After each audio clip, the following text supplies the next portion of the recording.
The silence that follows the screams of creation is not peace. It is suffocation. The Emperor of mankind sits upon the golden throne, and for an instant, a fragment of an instant stretched across eternity, he feels every single thought in the galaxy pass through his mind. A child on Terra laughs, an orc roars somewhere in the void, a demon whispers the Emperor's name in mockery from the warp. He hears them all. And though his body is entombed in a shell of machinery, his mind is a star of burning divinity, unwilling to die, unable to rest. The throne hums beneath him, ancient and alive in its agony. Thousands of psychers die each day to feed its hunger, their essence burned to ash in an act of ceaseless sacrifice. Their deaths are not distant to him, they are immediate. Each one feels like a dagger thrust into his mind. And yet he endures. He must. For without him the Astronomicon would flicker out, and the Imperium, the empire he built with his own hands and dreams, would fall into unending darkness. Time for him has lost meaning. Minutes stretch into centuries. The line between memory and reality blurs. He remembers leading armies of gene-forged warriors through the stars, his primarchs, his sons, by his side. He remembers the laughter of Horus, the proud determination of Guilliman, the fury of Angron. He remembers the moment when love turned to betrayal, when faith turned to ruin, when his son drove a blade into his chest and the galaxy itself bled.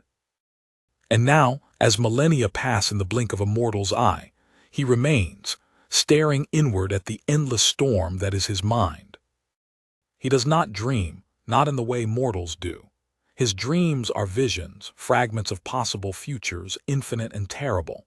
In one, he sees the Imperium reduced to ash, its worlds consumed by tyrannids, its cities silenced under Necron fire. In another, he sees humanity ascendant, unified under a golden age of peace that he knows will never come. And beneath them all, he senses the warp shifting, writhing with delight, for the gods of chaos feed on his despair as much as they do on the madness of mankind. He should have been a god. Humanity calls him one now, though he despised the very notion. He had sought to free them from superstition, from blind worship, and in doing so became the very thing he had tried to destroy. Every prayer whispered in fear strengthens his prison. Every cathedral built in his name thickens the chains of faith that bind him. The irony is not lost on him, though he no longer laughs. Once he could have shattered the galaxy with a thought. Now he must focus all his will just to hold the webway closed beneath the imperial palace. He feels the pressure of the warp pressing against the barrier, a storm that has raged for 10,000 years. If he falters for even a second, demons will pour through, consuming Terra and then the stars beyond. So he endures, every heartbeat a battle, every breath a war. But somewhere deep within the labyrinth of his mind, buried beneath the burning brilliance of his psychic might, something stirs, a memory he should not have, a whisper that is not his own. Father. The word is faint, carried like an echo across the warp. He recognizes the voice. It is impossible not to. Horus, the favored son, the one who damned them all. The Emperor's mind trembles. He knows it cannot be real. Horus's soul was annihilated, obliterated by his own hand. And yet the voice persists. Father, you promised us unity. You promised us light. For a moment the Emperor's will falters. The lights of the throne chamber flicker. Tech priests begin to chant in binary panic, unaware of the true cause. Deep within the Mechanicum vaults, alarm runes flare as the Astronomicon dims for half a heartbeat. He regains control instantly, his mind snapping shut like a fortress gate. But the damage is done. The memory resurfaces unbidden. Horus, kneeling before him on Davin, eyes filled with both love and doubt. The scent of blood and ozone in the air. The words exchanged before betrayal tore the stars apart. The Emperor sees again the final battle aboard the vengeful spirit. Horus's armor cracked, his body ruined, but his will still aflame. He remembers the pain of that duel, the pain not of combat but of loss. Every strike was a sentence in a language of grief. Every parry an attempt to rewrite destiny. And when it ended, when his hand came down in a blow that shattered both body and soul, the universe seemed to hold its breath. He had thought that would be the end, that his sacrifice, his death in life upon the throne would mean something. But the Imperium that followed was not what he had envisioned. It became a machine of worship, of ignorance and fear. His sons are gone or broken. Guilliman fights on as a ghost of what once was. The rest are scattered, lost to madness, corruption, or death. Humanity kneels before him in endless prayer, but the sound of their devotion is hollow in his ears. He wonders, was he wrong? Was his vision flawed from the beginning? The idea of a perfect human empire, free from gods and superstition, was it ever possible, or merely arrogance disguised as purpose? In the endless dark of his mind, he seeks answers. He probes the warp, looking beyond the veil of time, beyond even the echo of the old ones and their ruinous wars. What he finds chills even his immortal soul. There is something deeper than chaos, something older than the gods who now rule the immaterium, a will that stirs beneath the surface, vast and patient. It watches him, just as he watches it.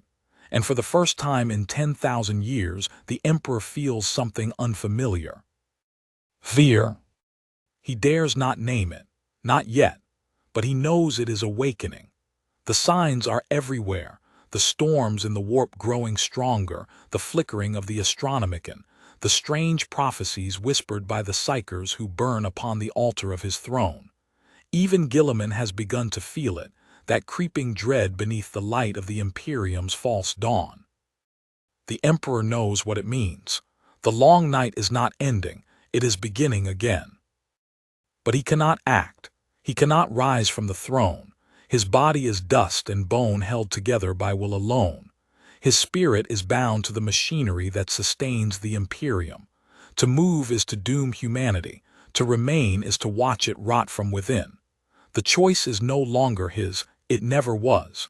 He is the emperor of mankind, and he is also its prisoner. Still in the depths of his consciousness, he gathers fragments of power, shards of the god he might have been.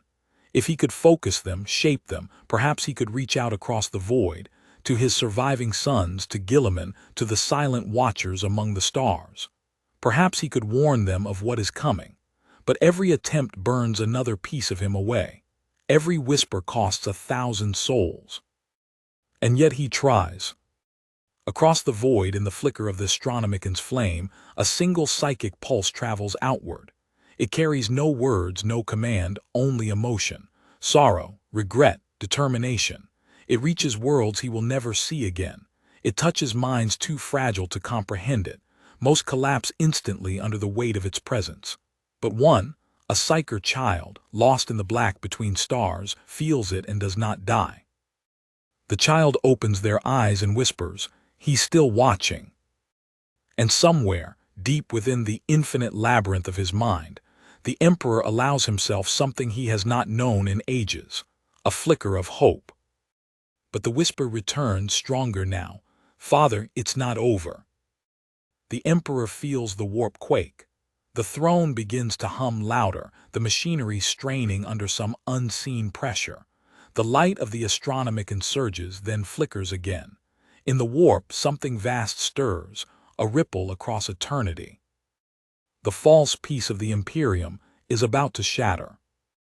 And the Emperor, bound and broken as he is, can do nothing but watch as the darkness rises to meet his children once more. He gathers his strength, he readies his will, for he knows that what comes next will decide not just the fate of humanity, but of reality itself. The silence within the Emperor's mind fractures like glass. The whisper that once bore the faint sadness of memory now grows teeth, razor edges cutting into the edges of his consciousness. "Father," it repeats, but no longer as plea. It is accusation, echoed by 1,000 voices, each one different, each one his. Horus, Magnus, Angron, Perturabo, the voices of the sons he made, the sons he lost.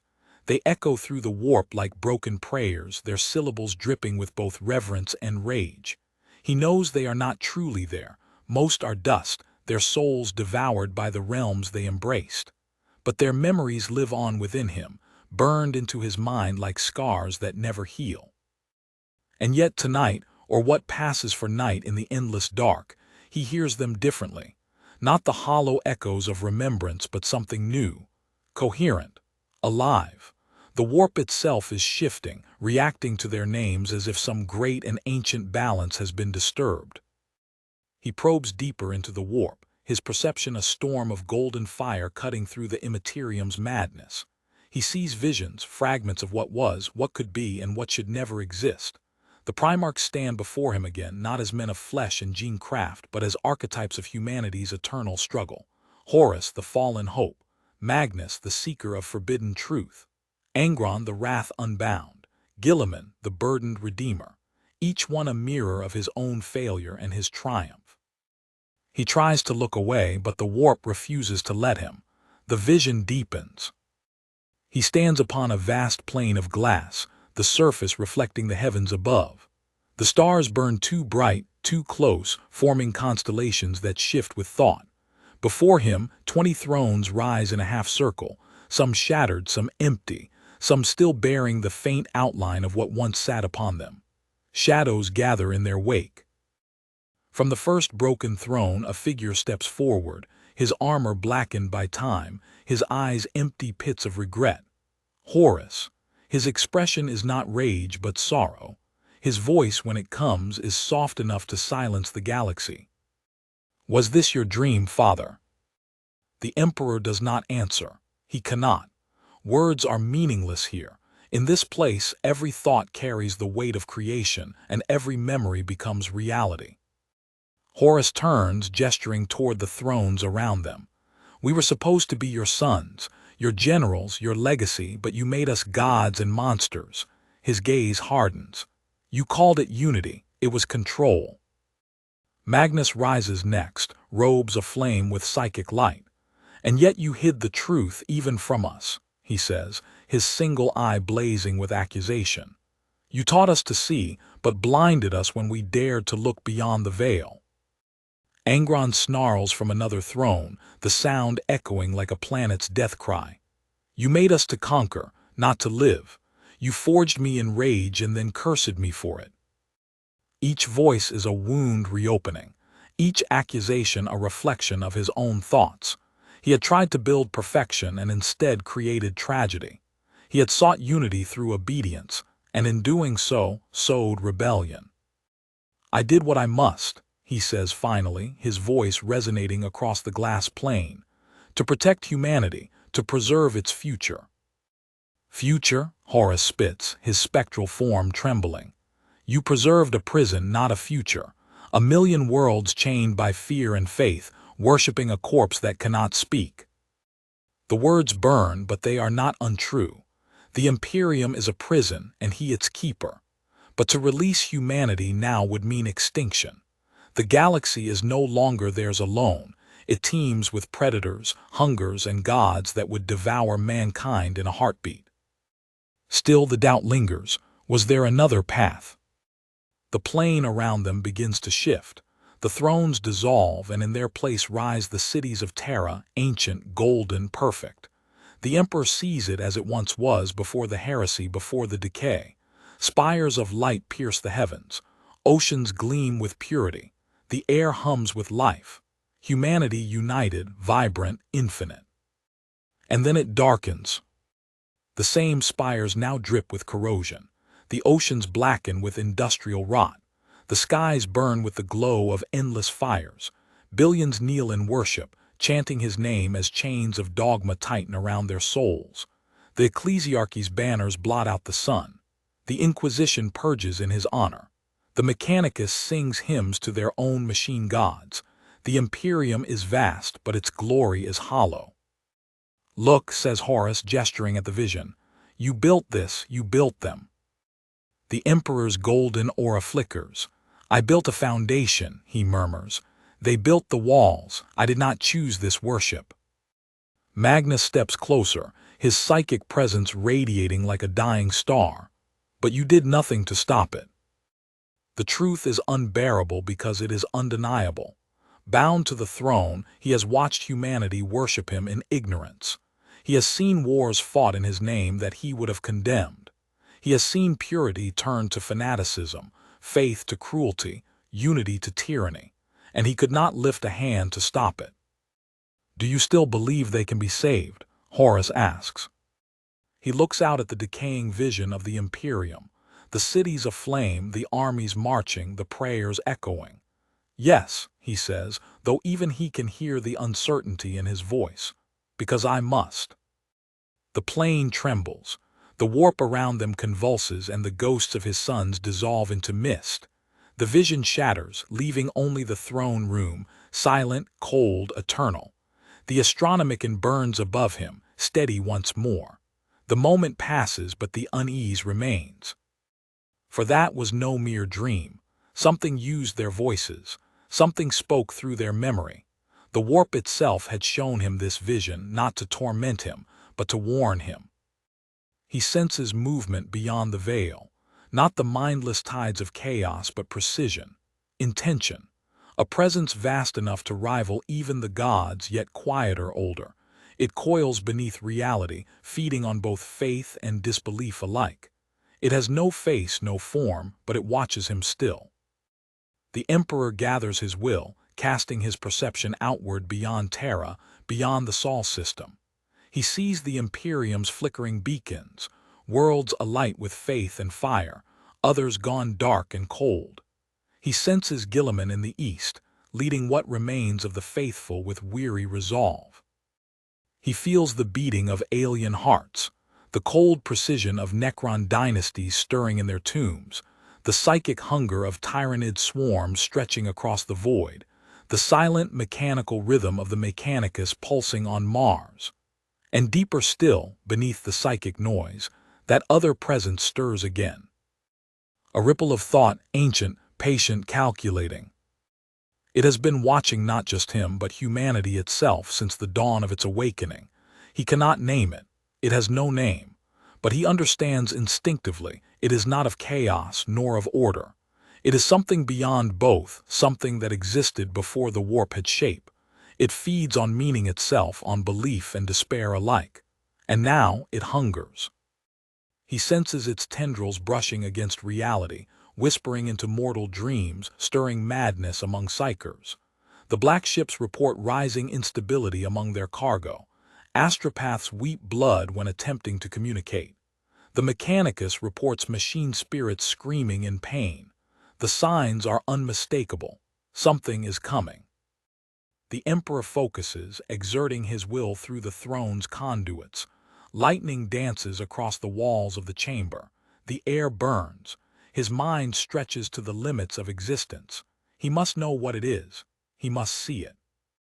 And he does. In the deepest reaches of the warp, beyond even the realms of the chaos gods, a shape begins to form, a shape vast enough to blot out galaxies. Its eyes are voids within voids.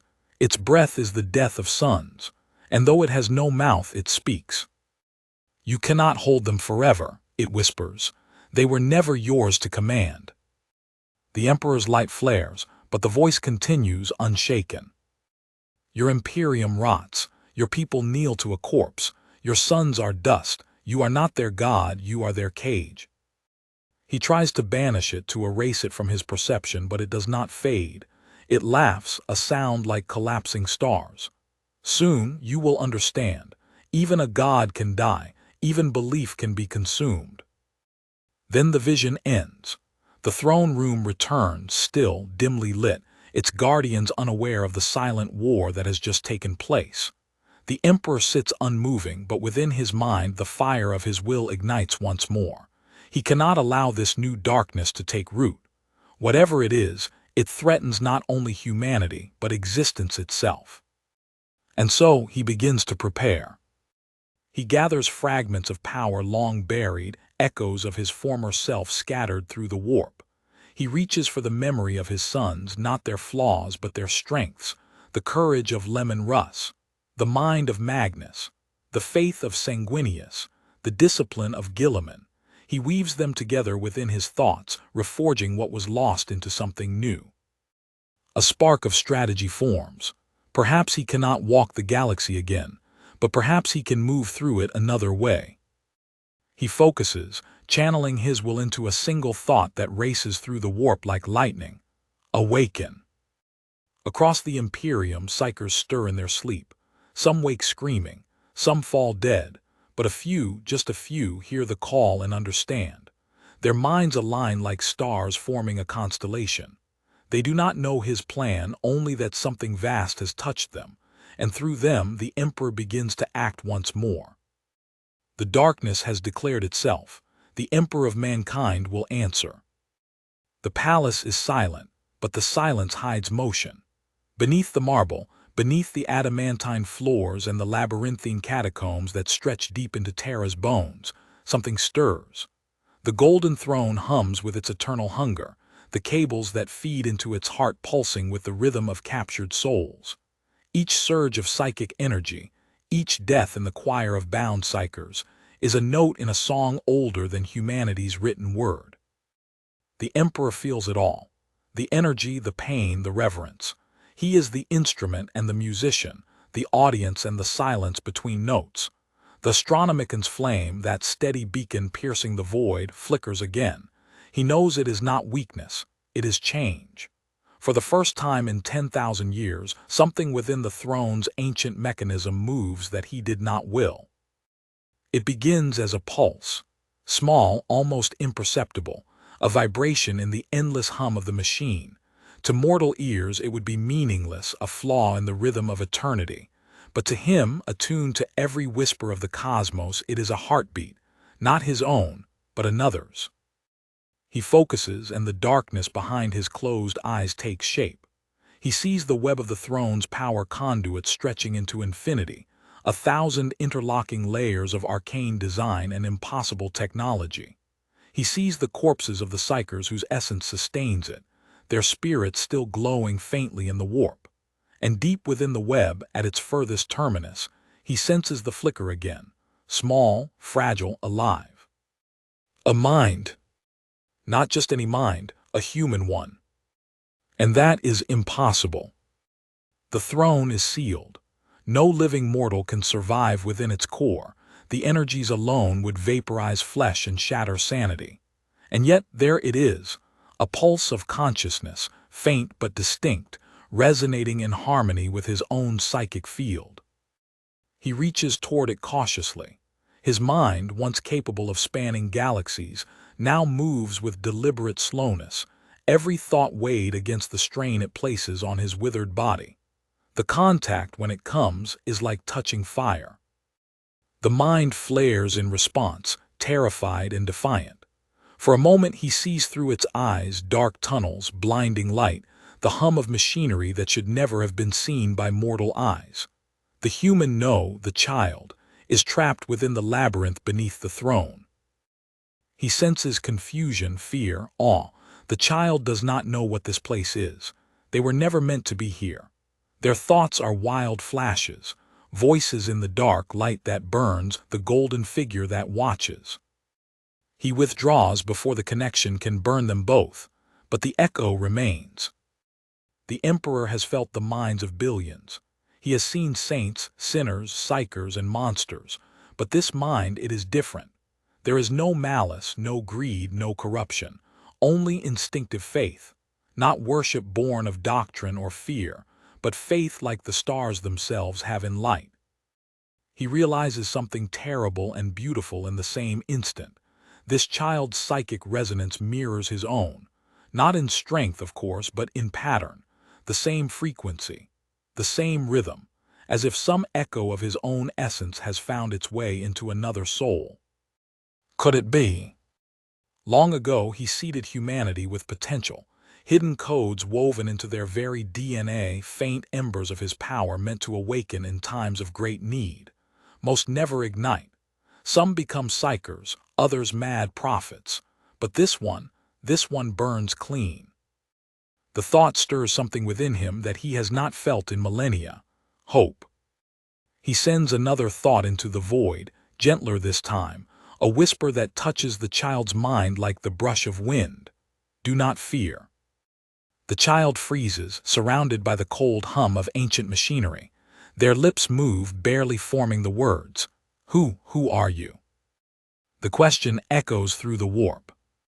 He does not answer with words, for words are inadequate. Instead, he sends images, a hand reaching out to guide humanity from the darkness, the light of the stars being kindled, the birth of worlds. The message is clear without speech. The child gasps softly. They do not understand fully, but they feel the meaning, and that is enough. The Emperor studies the psychic link. The child's mind glows brighter now, as if something within them has awakened in response to his presence. He can feel their fear receding, replaced by awe. Their soul, though fragile, resonates with purpose. Perhaps, he thinks, this is the spark he has been waiting for, the sign that the galaxy still remembers what it means to believe without madness. He refocuses, extending his perception outward. Through the astronomican's fading light, he senses the tremors in the warp growing more violent. The great presence he encountered before stirs again, shifting beneath the Imperium like a leviathan rising from deep water. He can feel its hunger now, more defined, no longer a formless will, but an intelligence vast and cruel. It has begun to feed. Entire sectors vanish into silence as astropathic networks collapse. Planets lose contact, their voices devoured by the void. Warp storms bloom where none existed before. Even the chaos gods are restless, their realms shaking as the deeper power moves beneath them. The Emperor understands then, the entity is not a god in the traditional sense. It is the shadow behind divinity, a thing that devours belief itself. Where chaos feeds on passion, corruption, and excess, this thing feeds on meaning. To worship or to doubt, it matters not. Both are sustenance to it. He feels its tendrils brush against the edge of Terra's psychic wards. For a heartbeat, the entire planet shudders. Every psyker within 100 light-years screams in unison. He cannot hold the barrier forever. He turns his attention back to the spark beneath the throne, the child. Through them, he senses a strange stability, a resonance that pushes back against the darkness. Their mind does not shatter before the warp's presence. It bends and sings with it, harmonizing in ways no mortal should. If he can channel even a fraction of his essence through this vessel, perhaps he can act once more, not as the Emperor reborn, but as his own echo, moving unseen. He gathers his will. Power builds within the throne, arcs of golden lightning dancing across the ancient machine's frame. The tech priests above, oblivious to the true cause, begin chanting louder, mistaking the surge for instability. Deep below, the child feels the pulse and falls to their knees. The ground beneath them glows, faint symbols appearing where none existed before. The Emperor speaks, not with sound but with truth. "You are not alone." The words sear themselves into the child's soul. They see visions, fleeting, impossible visions, a vast throne of light, a man of gold weeping stars, a galaxy ablaze with both fire and faith. They understand nothing, yet their heart fills with courage that is not their own. "Find them," he says, voice echoing through their thoughts, "the ones who dream of dawn." Then the link shatters. The Emperor slumps inward, light dimming around him. The effort costs him more than he anticipated. The astronomican falters again, its beam flickering across the void. But the seed is planted. Somewhere beneath the throne, a child breathes in the dark, marked by his will. He can no longer guide armies. He can no longer hold the sword or speak to his sons. But through this spark, this fragment of divinity in mortal form, he can inspire. Already the ripples begin to spread. Across the galaxy, psychers dream of a golden light. Soldiers at war pause mid-battle, struck by visions of something watching them. On a distant forge world, a machine spirit hums a tune it does not remember learning. The faith of humanity, fractured and hollow, begins to tremble toward unity again, not of doctrine but of purpose. But with light comes shadow. The entity in the warp recoils from the sudden surge of coherence, then howls. Its voice is not heard but felt. Every psychic relay on Terra burns out simultaneously. Thousands die screaming as their minds are flooded with impossible noise. The Golden Throne groans, its mechanism straining. The Emperor tightens his will, forcing the barrier closed. Golden fire erupts from his body, bathing the chamber in radiance. The entity withdraws for now, but he knows it has marked him, and the child. He exhales, if the act can still be called breath, so it begins. He remembers the words of Sanguinius, spoken long ago on the eve of their final battle. Even in death, Father, the dream must live. Perhaps that dream still can. He focuses one last time, casting his awareness toward the stars. Through the fading light of the Astronomicon, he sees Guilliman, weary but unbroken, standing before a congregation on Macragge. The Primarch raises his eyes, frowning as if he feels something unseen. The Emperor whispers across the void, a thought carried like a spark through the dying light. "Prepare them." Guilliman's gaze hardens. Though he cannot hear the words, his heart trembles with a memory of his father's voice. He does not know why, but he bows his head and whispers, "Always." The Emperor allows the faintest trace of satisfaction to touch his weary mind. The game is not over. The galaxy may yet burn, but from the ashes, something new could rise. Deep below the throne, the child awakens, eyes glowing faintly with golden light. They whisper a single word, though they do not know its meaning. "Dawn." And far above them in the endless dark, the unseen entity stirs once more. Its hunger sharpens. The storm is coming. The air above Terra has never been still. The storms of ash and radiation that cling to the upper atmosphere are older than most civilizations, their fury woven into the planet's very breath. But on this night, if such things can still be counted in nights, the heavens themselves seem to recoil. The Astronomicon's light flickers, and for a heartbeat the galaxy loses its anchor. Far below, in the labyrinth beneath the Imperial Palace, the child the Emperor touched awakens again. They remember little, only fragments of light and sound, and a feeling of warmth that burns like truth. Their body aches. The air is heavy with ozone, the scent of ancient machines. They rise slowly, every step echoing through the hollow metal corridors that pulse with faint golden light. Above them, the Emperor feels their movement like the motion of a single atom within his vast being. The connection is faint, but it persists. Through it, he perceives not merely what the child sees, but what they feel, fear laced with determination, all wrapped in confusion. He does not guide directly. The throne binds him too tightly, but his will moves subtly, a whisper of intuition in the child's heart. They walk deeper into the labyrinth.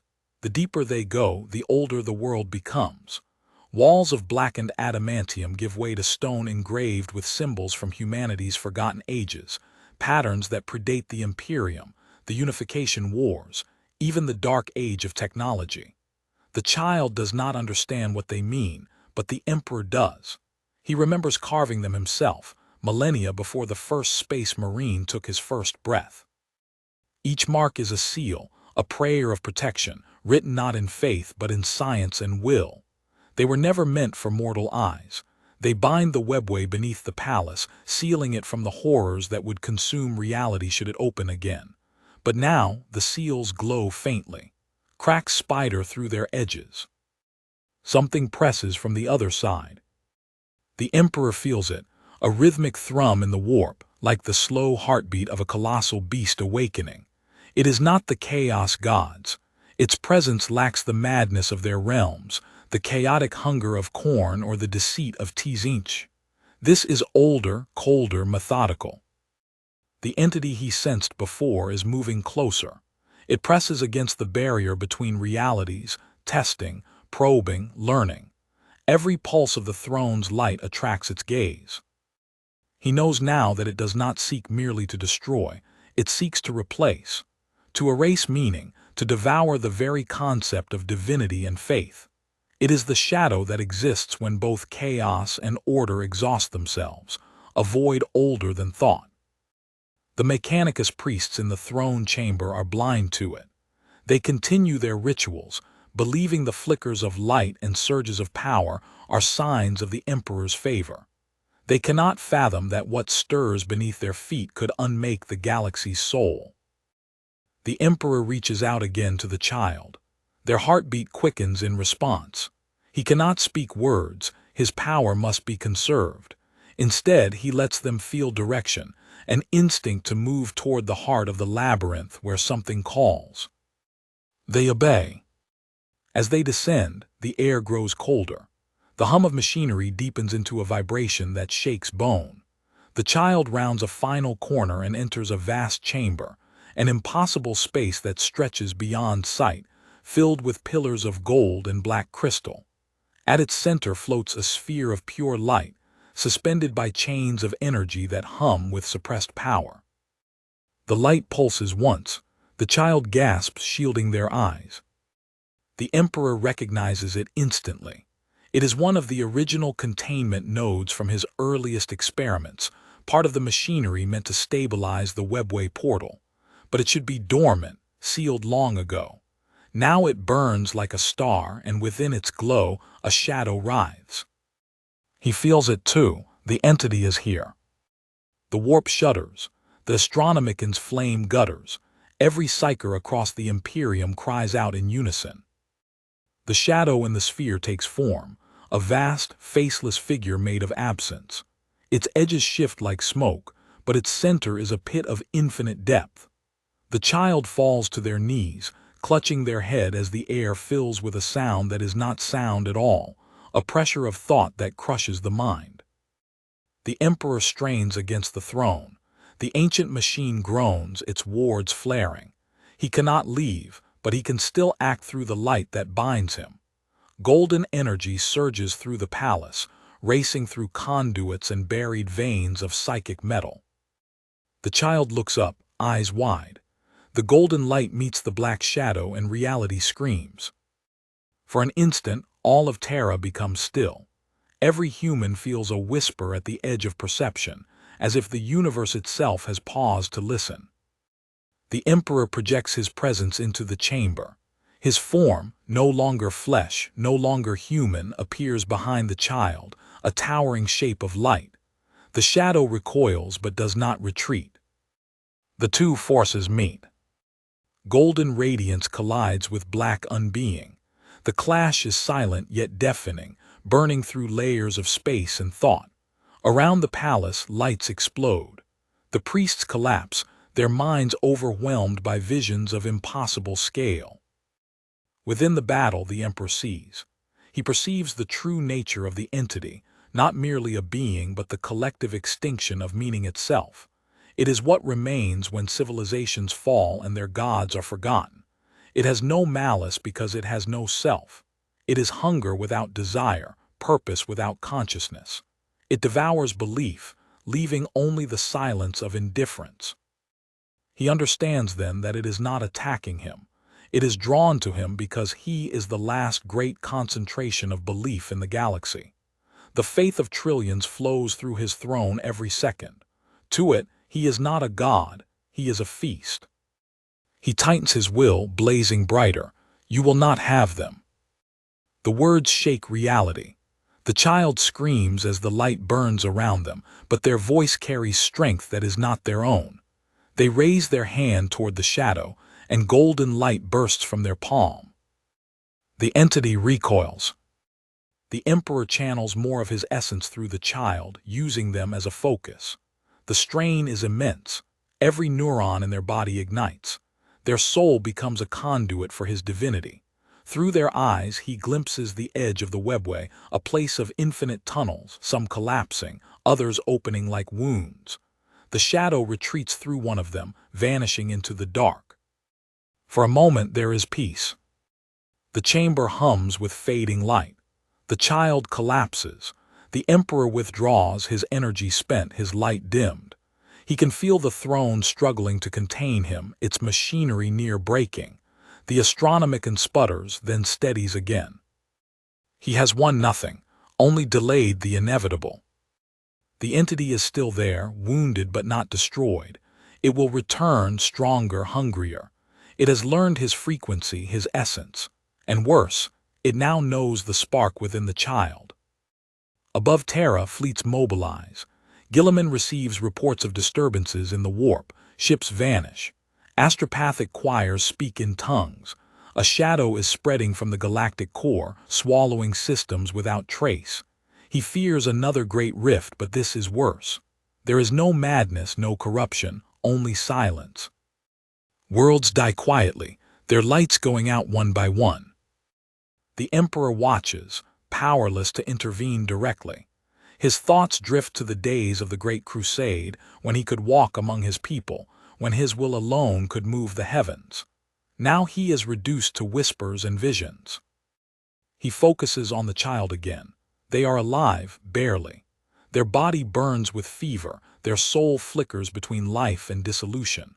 But within that fragile vessel lies a fragment of his essence. If nurtured, it could grow. If guided, it could become the instrument humanity needs to survive the coming storm. He makes his decision. He gathers the last of his will and whispers across the void of their fading consciousness. You will not die here, rise. The command is absolute. The light around the child flares, knitting flesh and spirit together. Their eyes open, now completely gold. They rise to their feet, unsteady but alive. You are my voice, he says. You are my witness. Tears mix with blood on their face as they whisper, What do you want me to do? Find the sons that remain, the Emperor replies, his voice echoing through the chamber and the warp alike. Tell them the war they feared never ended.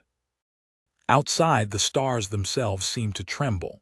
Gilliman looks up from his command dais, a cold realization dawning within him. Somewhere, deep in the warp, Magnus feels the same tremor and whispers a single, uncertain word, Father. The entity moves again, coiling through unseen dimensions, its hunger growing. The Imperium will not survive another war of gods and ghosts. The Emperor knows this, but there is no choice. He turns his gaze inward, toward the dying light within the throne's core. 10,000 years, he murmurs to no one. Perhaps that was long enough. He gathers his power one last time and sends a final pulse through the Astronomicon, a beacon brighter than any before. Across the galaxy, every psyker feels it. Dreams ignite. Despair turns to awe. The light of the Emperor fills the void once more. The child stands beneath the palace, eyes glowing with his fire. And for the first time in 10 millennia, the Emperor's will moves freely upon the face of the galaxy. But the shadow stirs in response. The dawnless war has begun. The throne trembles. For 10,000 years it has endured, an ancient, decaying engine built to hold a god and a man within the same cage. But now, its veins of psychic gold pulse like arteries about to burst. The air within the chamber is thick with ozone and incense, a holy mixture that cannot mask the scent of burning souls. Every priest and tech adept feels it, the resonance that ripples through the Mechanicum's hymns, the low hum of machinery echoing beneath their prayers. The Emperor's power stirs, not as the gentle warmth of faith, but as the storm before creation.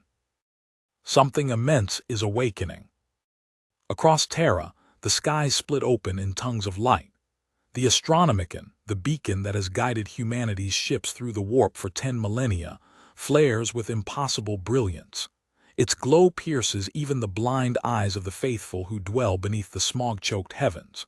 For a moment, night becomes day, and every man, woman, and child falls to their knees, their hearts seized by a terror they mistake for revelation. They whisper the same word, trembling as they say it, He awakens. But the Emperor does not awaken in the way mortals imagine. He is not a man returning from sleep. He is a storm reforming its shape, a mind refocusing after an age of holding back the tide. His consciousness spills beyond the flesh of his dying body, expanding into the endless lattice of psychic machinery and the luminous sea of the warp. The entity, the shadow that devours meaning, feels it too. In the infinite dark between realities, it stirs, turning its gaze toward Terra like a predator sensing blood. The galaxy shudders. Gilliman stands at the heart of his fleet, orbiting close to the throne world. Reports flood in, systems going dark, astropathic signals collapsing into silence. He can feel the shadow spreading, swallowing stars, turning belief into absence. And yet, through the darkness, the Emperor's voice reaches him, not in words but as pure command. Prepare them. Gilliman closes his eyes and breathes deeply. Then the end has come. The voice does not answer. It does not need to. The truth is already clear. This is not an ending born of despair but of purpose. Humanity's God does not rise to preserve the Imperium as it is, rotting, corrupt, stagnant. He rises because there is no other choice. The child, the golden-eyed vessel beneath the palace, feels this truth more keenly than any living being. They are the bridge between divinity and mortality, a fragment of the Emperor's soul forged in flesh. Every breath they take burns with his light. Every thought echoes with his will. They stand in the center of the labyrinth where the confrontation once occurred, the air still trembling from the echoes of that impossible battle. The Emperor's light surrounds them, not as warmth, but as purpose incarnate. They speak aloud, though no one is near enough to hear. What must I do? The answer comes not as sound, but as vision. They see the galaxy laid bare, millions of worlds connected by faint filaments of belief, each thread a prayer, a memory, a desperate hope. And they see how the shadow eats through them, erasing not just life but meaning. A planet consumed by the entity leaves behind no ruins, no corpses, no ghosts. It is as if it never existed. The Emperor's voice fills their mind. We cannot fight it as we fought before. Faith feeds it. Belief nourishes it. It thrives on the shape of thought. It can only be denied. The child falters, denied. Yes. And they understand. To destroy the shadow, humanity must let go of the illusion of the divine, not abandon faith but redefine it. Faith in one another, in purpose, not in worship, in the Emperor's dream, not his throne. It is the cruelest paradox. To save humanity, they must destroy the God they love. Above, the throne howls. Sparks of psychic fire crackle through the chamber. The Adeptus Custodes, eternal sentinels who have guarded the Emperor for millennia, stand immovable, their golden armor glinting in the infernal light. But even they feel it now, the weight of something greater than loyalty pressing upon their souls. The Emperor speaks again, his voice no longer confined to the child alone. It reverberates through the palace, through every heart that dares to listen. My sons, he says, my daughters, the age of gods ends tonight. Gilliman hears it on the bridge of his flagship and falls silent. On distant Macragge, statues of the Emperor weep molten tears. On Cadia's broken shards, where life still clings to debris, soldiers feel their weapons grow warm with golden light. Across the galaxy, psychers collapse in unison, weeping as they behold his presence. Then the shadow arrives. It is not a ship, nor a fleet, nor an army. It is absence incarnate. The stars dim as it approaches, consuming light faster than physics can account for. Warp space convulses. Planets vanish without explosion, without scream. The galaxy's map begins to fold inward on itself as entire sectors cease to exist. The throne erupts in golden flame. The Emperor's presence surges outward, colliding with the advancing void. The collision births a storm that engulfs the warp and real space alike. To mortal eyes, it appears as a halo of gold and black stretching across the heavens. But to psychers, to those sensitive to thought and emotion, it is something far more terrible. They feel two infinities colliding, belief and nothingness, creation and erasure. The Emperor's light holds, barely. Through the storm, he speaks to Gilliman one last time. The Imperium cannot be saved by its God. It must be reborn by its humanity. Gilliman bows his head. Then guide me. I already have. The link shatters. In that instant, the child beneath the palace feels their purpose crystallize. They are not meant to be a vessel forever. They are a key.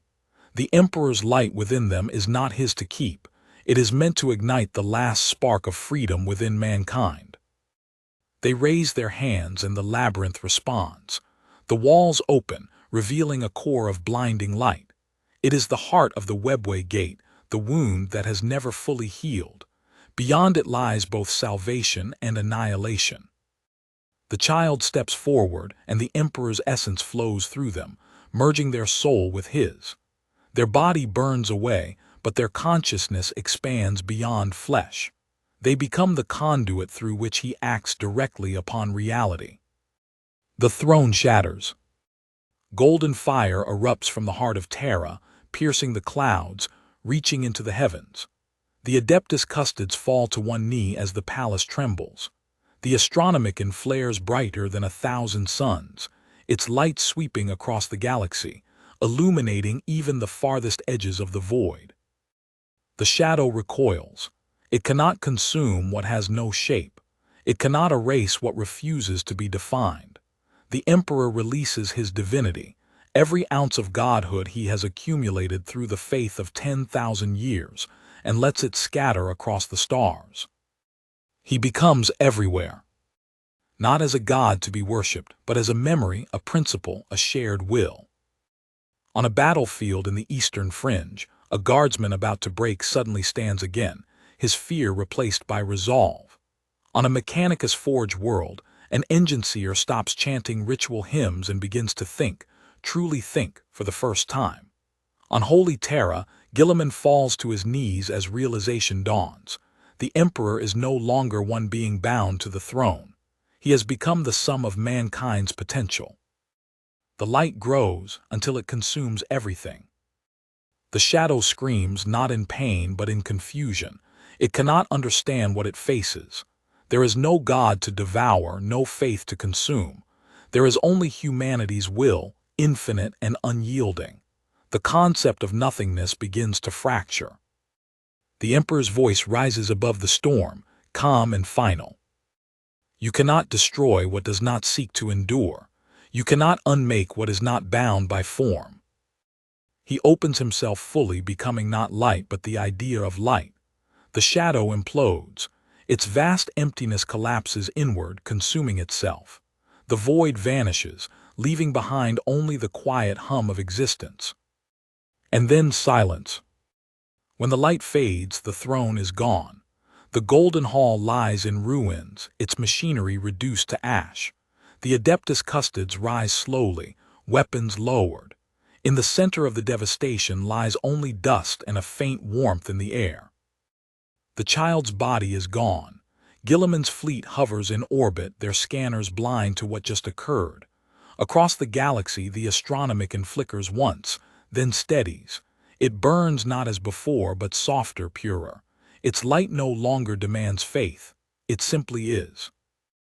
In the days that follow, rumors spread.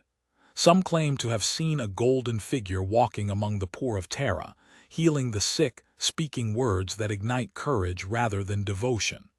Others say the Emperor is gone forever, his sacrifice complete. Guilliman says nothing. He knows the truth. The Emperor did not die nor ascend, he became. Every act of courage, every spark of compassion, every rebellion against despair, these are now his voice. Humanity no longer serves a god, it serves itself. And yet sometimes, in the stillness between wars, Guilliman looks to the stars and feels a presence watching. Not a command, not a demand for worship, just a quiet reassurance. You are not alone. He smiles, the first true smile in 10,000 years. The galaxy remains dark, broken, dangerous, but no longer directionless. Humanity walks forward, blind but unafraid. The shadow is gone, but the cost is eternal. There will be no second emperor, no resurrection. Only the memory of the man who chose to set his people free. And deep within the void, where silence reigns and stars are born, something flickers, a light that is not divine but human. The final light of the Emperor of mankind. Terra breathes again. It has been months, perhaps years. though time no longer moves as it once did, since the throne crumbled and the golden light burned away. The Adeptus Administratum, those hollow-eyed keepers of bureaucracy, still record the event in cautious euphemism. They call it the dissolution, never daring to say the emperor's name aloud. The ecclesiarchy preaches new sermons that no longer fit their scripture. The mechanicus burns incense in confusion, praying to a machine that no longer hums back. But among the people, the forgotten billions who toil in the underhive, who have never seen sunlight, there are whispers that the Golden One walks again, not as a god but as a man. It begins on the edges of Terra, in the shattered outskirts of the hives where radiation poisons the air and faith has long turned to dust. There, a figure in simple robes moves among the dying. His eyes are not gold, not anymore. They are brown, almost human, but there is a light behind them that unsettles those who look too long. His hands are scarred. His voice, when he speaks, is low and calm, carrying neither command nor plea. He is called the Wanderer. The first to meet him is a girl, 10 years old, her face half covered in ash. She finds him kneeling beside the corpse of a fallen worker, pressing 2 fingers to the man's brow. "You shouldn't touch the dead," she says softly. He looks at her and his smile is sad. He isn't dead yet. And somehow, impossibly, he is. The man gasps, air flooding his lungs, eyes wide in disbelief. The girl screams, but the stranger only whispers a single word: "Rise." The man stands, trembling, alive. The story spreads like wildfire, whispered from one dying hab to another, climbing the layers of the hive until it reaches the ears of the faithful. Within weeks, entire pilgrim columns begin to march toward the ruins where the miracle occurred. Some call it heresy, some call it prophecy, but all feel the same truth in their bones: the emperor has returned. Gilliman knows these rumors. He sits within the stratagem of the Macrag's honor, surrounded by hollow maps of burning systems, his mind a fortress of reason. He does not allow himself hope easily. Hope is a luxury for those who do not lead. And yet, when he reads the reports, eyewitness accounts of a man healing the sick with a touch, of his voice calming riots with a single word, he feels something shift deep within him. He calls for an audience with Malcador's empty throne, long kept preserved beneath layers of protective field. He stands before it, armored, immaculate, and for a long moment says nothing. Then, quietly, "If you walk again, Father, what am I now?" The silence answers him. He turns to leave and hears it, a whisper barely audible, like wind brushing against glass. "Not my son, my equal." He freezes. His heart races, though he does not know why. He wants to fall to his knees, to weep, to beg for guidance, but the voice fades before he can speak. He knows then that if this wanderer truly is the emperor reborn, he is no longer a ruler. He is something freer, purer, humanity's mirror, not its master. And Gilliman, the last son, must learn to lead without divinity above him. Meanwhile, the shadow that once devoured meaning, what little remains of it, lingers at the edge of creation. It has not been destroyed, only transformed. The emperor's final act did not annihilate it. It absorbed part of him. The fragment that once represented void now carries memory. It drifts in the warp, confused, haunted by echoes of the golden light that unmade it. It dreams. And in those dreams, something changes. The void learns what it means to yearn. The nothingness begins to want. In the silence between stars, new storms brew. The old gods, Korn, Nurgle, Tzinch, Slaanesh, watch in wary stillness. They feel the emperor's echo within the dark and realize something terrifying. His sacrifice has not ended the game. It has rewritten the board. A god who refuses worship cannot be controlled. A void that remembers warmth cannot be wholly empty. Creation trembles on the brink of a new age. Back on Terra, the wanderer moves through the streets of the upper hive. The air is clearer here, but the people are not. They bow to him, some weeping, some shouting prayers in languages older than memory. He raises his hands. Do not kneel. They do not hear. They cannot. Humanity has forgotten how to stand without faith. So he walks among them, silent, his eyes filled with both love and sorrow. He heals where he can. He teaches when they will listen. But in his heart he knows the truth. He cannot stay. Every miracle binds him again to what he escaped. Every worshipper reforges the chains he broke.